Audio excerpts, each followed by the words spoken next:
இன்னும் எத்தனை காலம் இந்த ஆரியமும் திராவிடமும் நம்மை தமிழ் தேசிய இனத்திற்கு மட்டும்தான் வாழ்க்கையே போராட்டமாக இருக்கிறார்கள். 3 பேர் கர்நாடகா மாநிலத்தில் காட்டுக்குள்ளே அனாதையாய் சுட்டு வீழ்த்தப்பட்டிருக்கிறார்களை சேர்ந்த நீங்களே இந்தியர்களாக இருந்து கொள்ளுங்கள், நாங்கள் தமிழர்களாக மட்டும் இருந்து கொள்கிறோம். சீமான் மேல ஏதோ அவதூறு தான் பரப்ப முடியும், கருத்தியல் ரீதியா மோத முடியும். நாங்கள் தமிழர்கள் என்று எங்களை கட்டமைத்து ஒன்று சேர்த்த சீமான் புரட்சியாளர் என்பதே தமிழனுக்கு தலைமை. திராவிடம் என்பது அரசியலின் இழி நிலைமை.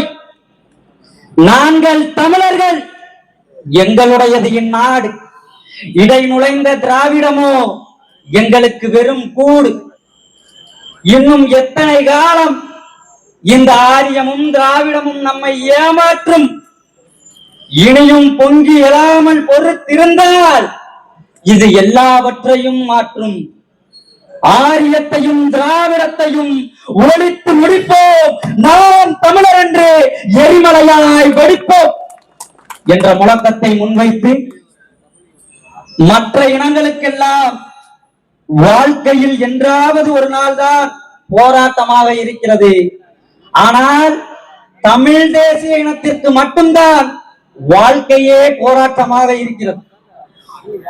ஒரு மாடு தனக்கான நீதியை கேட்டு மணியை ஒழித்தது என்பதற்காக தன் மகனை தேரை ஓட்டி கொன்ற மணிநீதி சோழன் பிறந்த இந்த மண்ணை சேர்ந்த என் அண்ணன்மார்கள் 3 பேர் கர்நாடகா மாநிலத்தில் காட்டுக்குள்ளே அனாதையாய் சுட்டு வீழ்த்தப்பட்டிருக்கிறார்கள்.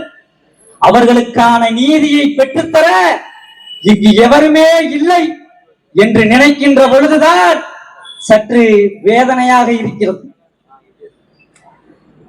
இந்த முறை அனைவரும் தங்களுடைய சமூக வலைதள பக்கங்களில் 79வது சுதந்திர தின நல்வாழ்த்துக்கள், நாம் எல்லோரும் இந்தியன் என்று பெருமை கொள்ள வேண்டும் என்றெல்லாம் சொன்னார்கள். பிற மாநிலங்களை சேர்ந்த நீங்களே இந்தியர்களாக இருந்து கொள்ளுங்கள், நாங்கள் தமிழர்களாக மட்டும் இருந்து கொள்கிறோம். ஏன் ஏன் அன்று 2016ஆம் ஆண்டு ஆந்திர காட்டிற்குள்ளே என் தமிழ் சொந்தங்கள் 20 பேரை அனாதையாய் சுட்டு கொன்றளித்தீர்கள். அன்று சீமானை தவிர இந்த நிலத்திலே பேச ஒரு வாய் இருந்ததா? அன்று மத்திய அரசின் நிலைப்பாடு என்ன? இதே போல இன்று 3 தமிழர்கள் கர்நாடக காட்டிற்குள்ளே சுட்டு வீழ்த்தப்பட்டிருக்கிறார்கள்.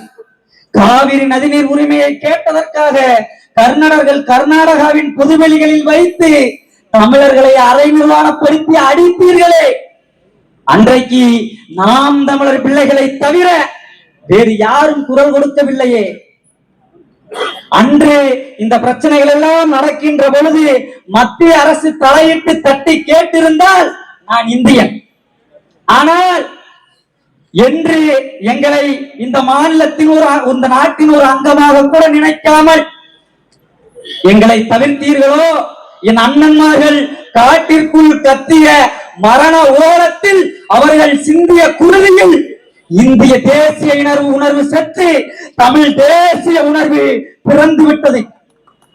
இன்னைக்கு அண்ணன் சீமான் மேல ஏதோ அவதூறு தான் பரப்ப முடியும், கருத்தியல் ரீதியா மோத முடியாது. அதனால அண்ணன் சீமான் என்ன சொல்றாங்க, ஆமக்கறி அரிசி கப்பல் அப்படி இப்படின்னு என்ன வேணா சொல்லிட்டு போகட்டும். ஆனா நான் சொல்றேன், அண்ணன் சீமான் புரட்சியாளர். ஏன் தெரியுமா? ஆரியமும் திராவிடமும் என்னைக்கு என் மாநிலத்துக்கு வந்துச்சோ அன்றையில இருந்து நாங்க பிரிஞ்சிருந்தோம். எப்படி?